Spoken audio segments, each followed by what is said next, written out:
process is going to change the way things are happening here in Lower Frederick. So I think we need more voices and more opportunity for people to share their opinion. I would move that we add 2 more to this.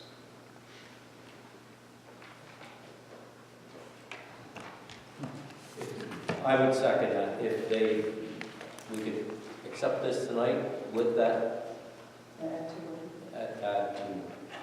So would that be all right, John? Okay, so, first of all, what is presented to you would be amended, seems like in 2 ways, not 3. First, it would be comprehensive plan steering committee at each location. Secondly, under B, instead of 6 members, it would be 7 members. Thirdly, that same section B appoints the members, the 5 that are already discussed. Julia Detweiler would be listed as a consultant, and there would be 2 additional positions that the board doesn't have to appoint tonight, but you provide for that with this resolution. So with those changes, is there a motion to adopt this resolution? So moved. Is there a second? Second. Any questions? Just a quick comment, I apologize, quick comment. I think that anybody that has interest should apply and submit that to our township manager, Terry Frederick. This is not to hold up anything. We want to continue to move forward, and hopefully by our next meeting, we have some interested individuals, and perhaps we can move forward with that. Comment? Just a question. You said it's called the Comprehensive Plan Steering Committee. Yes. I think it should be called the Lower Frederick Township Comprehensive Plan Steering Committee because there's a regional comprehensive plan here in the township, so not to confuse. Good thought, and I was using shorthand. Lower Frederick Township is indeed in the title. It's a good point. That's why I couldn't see it. A vote? Aye. Aye. Aye. And that's all I have, Mr. Chairman. Thank you. Township engineer? Yes, all right. On the Township Engineers report tonight, I'm going to start just with informational that the 2018 materials and equipment bid, the 2019 materials and equipment bids for road work and road. I had it right the first time. The 2018 bids expire in March.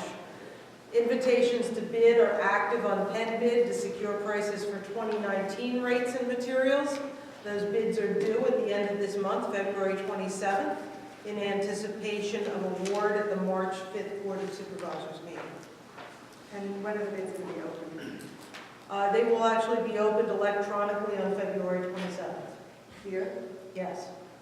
What time? I can get that for you. I'm sorry, that's in the advertisement. Probably 1 o'clock, but I'll confirm that for you.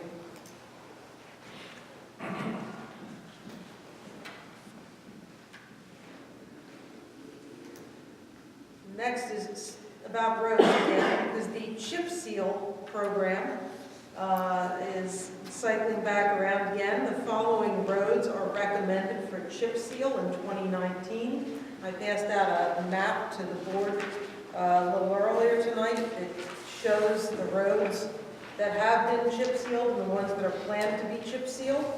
And the roads that are planned for chip seal are listed in the engineer's report at Cedar Court, Church Road, Delphi Road in from Game Farm Road, Grimley through Cedar Hill, the short section of Grimley between the cul-de-sac and Loreen through Cedar Hill, Loreen north of the cul-de-sac area, Main Street, Marion Street, Mary Hill and Mary Jane, Mill Run, Perkiomen Avenue, Schwenk between Grimley and Zieglerville, Springmount Road, and Station Avenue.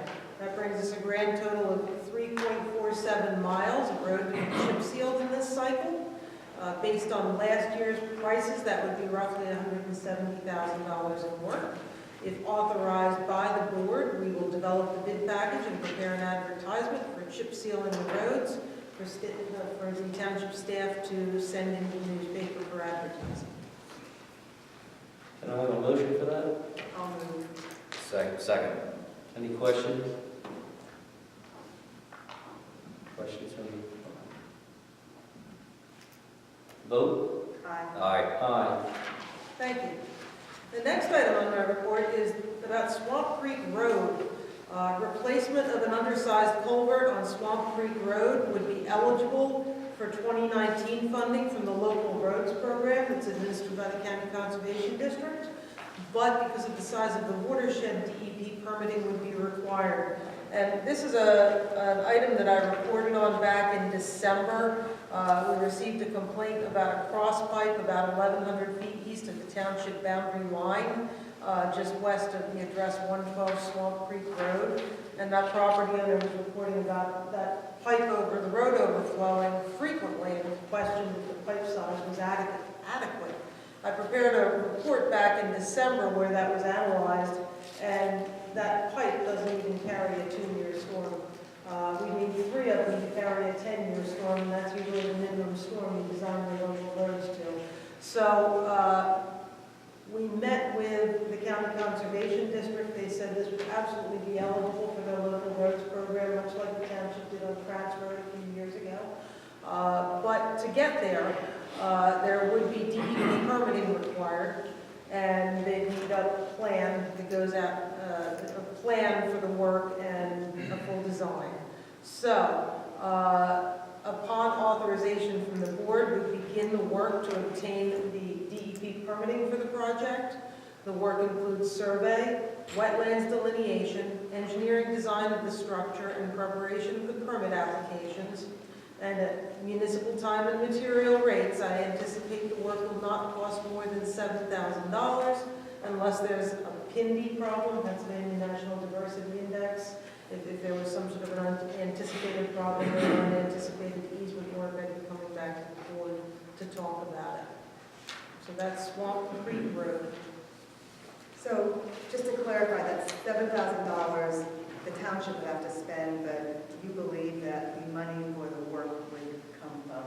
The money for the materials and the project would come from the county conservation, would come from the local roads program through, it's administered by the county conservation. Can we have a motion? I'll move. So just to be clear, we're moving to expend up to $7,000 for the engineering plan preparation and permit application for the Swamp Creek Road culvert replacement. That's correct. Helpful. Second? Second. Questions? Questions from the floor? A vote? Aye. Aye. Aye. Okay, 2 more matters to touch on tonight. One is the escrow release for the Livesey project. A final escrow release request was submitted by Mark and Christy Livesey, and this relates to a project that was substantially completed in 2015. The applicant has now satisfactorily addressed outstanding items, and tonight we recommend release of remaining escrow funds. Make a motion for that? So moved. I'll second. Any questions? Questions from the floor? A vote? Aye. Aye. Aye. And finally, on Arcadia, the developer of the Arcadia project has requested a reduction of escrow to reflect work completed. A reduction of $659,748.41 is recommended this evening. That would leave a balance of $1,531,207.34 remaining in escrow. That is recommended for your consideration this evening. You should have received a report with balance, summary, and certificate. Motion? So moved. I'll second. Second. Any questions? Any questions from the floor? A vote? Aye. Aye. Aye. I thank the board for their time and consideration. That completes my report this evening, but I'd be happy to address any questions you have. Any questions? Okay. No, we'll move forward. The police. Good evening. I'm turn my back on anyone. Tonight I'm here to present. I'm sorry. I'm Paul Maxey, police chief.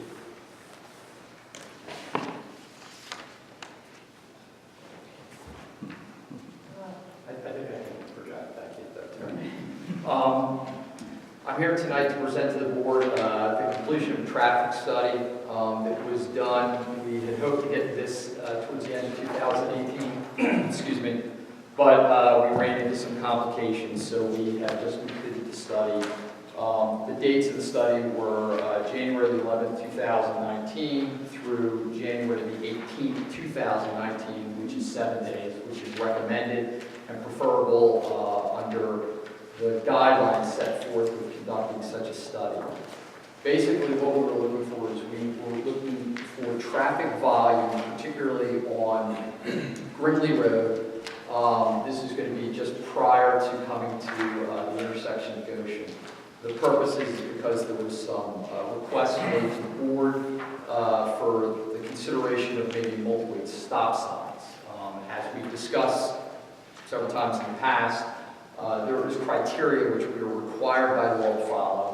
PennDOT specifically states provisions in which municipalities can erect stop signs, and we had to make sure that we would even be qualified before moving forward with doing maybe an additional study on Goshen, as well as positioning ourselves for the installation of signs. The data is pretty clear, and I'm just going to touch briefly on some of the points. During the 7-day period, there was a total of 5,943 vehicles that were counted on Grimley Road. That works out to an estimate of about 849 per day average. The high period was 108 cars in an hour, and we were shy of the 300 vehicles per hour required by PennDOT. We also looked at some other criteria that wasn't just specifically collecting. We looked at accidents. We did not meet the requirements of 5 or more reportable crashes within a 12-month period. That was based on, we went as far back as 2008 to look at that. The other thing that we gathered, which was just kind of points of interest, was the high traffic times per the counter were 6 a.m. to 9 a.m. and 3 p.m. to 6 p.m., which is consistent with a residential neighborhood. These are residents coming and going. The last thing, which was not really the auspice of this study, but was just, once again, the counter does it, so I added it in, and that was looking at the speeds of what we were talking about with people that were traveling out of 5,000 vehicles. We've had an average speed of 21 miles an hour. So that was the 85th percentile, which is a term that determines the average. It's 21 miles an hour. We are required by law before enforcement activities are permitted to give 10 miles an hour. As policy as the police chief, we give 11 in this town. So we would have in essence had 0 offenders. So with this being said, we do not meet the criteria for multi-way stop signs under any of the PennDOT regulations. Thus, my recommendation to the board is not to continue with the study on Goshen at this point. We can certainly revisit this at any time that the board chooses to, but from a policing perspective, we have other areas in the township that we need to be addressing. Those are my results. Thank you. Yeah. Dana Valenti, 231 Goshen. Sorry, I don't know if you had to walk there. But when you estimated the speed, how did you calculate that estimated speed? Well, I actually didn't calculate anything. This was done by the device. I'm sorry, I'm losing my voice, so just bear with me. The device does all the calculations for us. There's no human involvement in this other than setting the machine up and downloading it. That's all we do. The device basically makes these calculations, and then it develops the percentile, the 85th percentile. This is how it is set up from the manufacturer. And can you state to everybody here on where exactly that device was located? It was located between Goshen and Village on Grimley, about halfway down. Once again, this is also dictated to us by the manufacturer placement. We're not allowed to place it, or it's highly discouraged to place it in an intersection. You can get conflicting data. We were looking at basically two directions on one road. And can you describe that area for everybody here that they're not familiar with it? Can you describe It's a the short section of topographic roadway. It's a area? short section of roadway, but once again, we run into the problem of position. There was no other place, because we had to find a fixed item to attach the device to. The device has to remain there for the 7-day period. We have to make sure that it's secure so it doesn't get bumped or jostled if somebody was to play with it. It has to be 6 feet off the ground, and we did everything in accordance with that. We scouted the area for about a week. I sent our traffic safety officer out there to look at multiple different things. The only other option that we could have possibly done, but that's not going to affect the data, and the data is 5,000 plus vehicles, is we could have erected a post and put it somewhere. You might have gotten some additional speeds, but we weren't looking at speeds. We were looking at volume, traffic volume. Well, the request that we had made to the board was asking you to look at the speeds also in that area, the people that are traveling at a high rate of speed in that area. And just for those that aren't familiar, where the device was actually set up, and you're right, there's not a whole lot of areas that you could do. I'm not trying to attack the police department in any way, shape, or form, but the area that it's actually set up on is the curvy part in between Village and Goshen and Grimley. You can't drive fast. You just physically can't, or you're gonna hit a curb.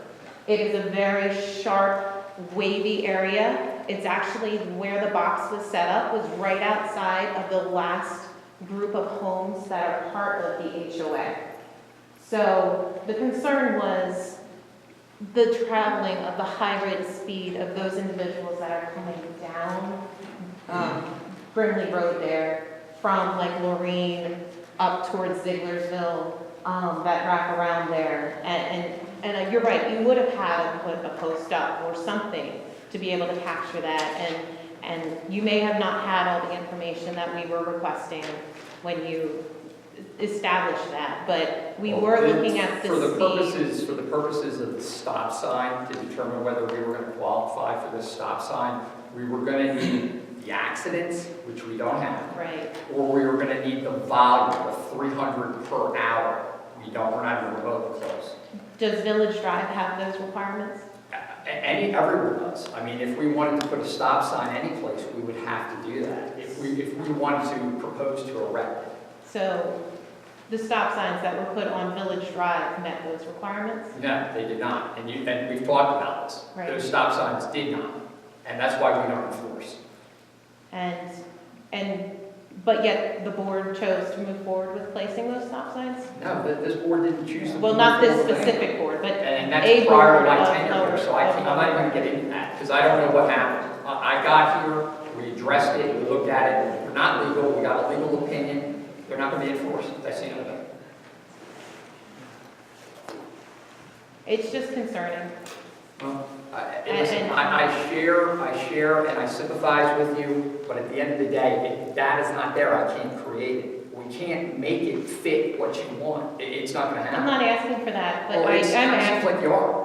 Okay, that seems sir, like what you're I saying. don't appreciate the level of disrespect. Well, quite 'Cause frankly, you're the one that is attacking me. No, I'm just telling you what I'm the study asking said. very valid questions. Well- I'm asking and I'm addressing on Well, where that's it fine. was I'm established. giving you the answers to the data. The data speaks for itself. I didn't manipulate it. It's what it says. I'm just saying that the speed recorder was not placed in an area that would accurately depict. Okay, but we The weren't looking at speed. speed. We were looking Okay, at. well, that's what I, For a second, because the discussion was to whether or not we could put a stop sign there, and the police were asked to do that. So if there's another issue with speeding, but I recall this meeting, and the police were specifically asked to look at whether or not a stop sign could be put there. So that's a separate issue from what they were asked to do. They were only asked to look at whether a stop sign could be put in that intersection. That was their task. okay, and I guess then my only question is, if speed was at a high rate, if speed was an issue in that intersection, would a stop sign be able to be erected? No. Thank you. Thank you, Chief. Thank you for that. During the month of January, there were 150 calls in service, 118 incidents were responded by the Lower Frederick Township Police Department, 32 incidents were covered by Pennsylvania State Police in our absence, and the police department received checks totaling the amount of $98.98 from various sources throughout Montgomery County. That's all we have for the police. We'll move on to Township Manager. Thank you, Mr. Chairman.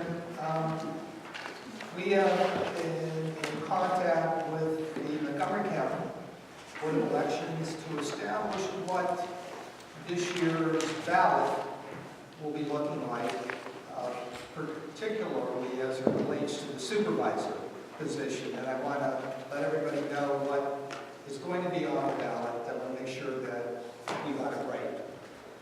What you'll be seeing this May and November will be 2 supervisor positions for 6-year terms, 1 supervisor position for a 4-year term, and 1 supervisor position for a 2-year term.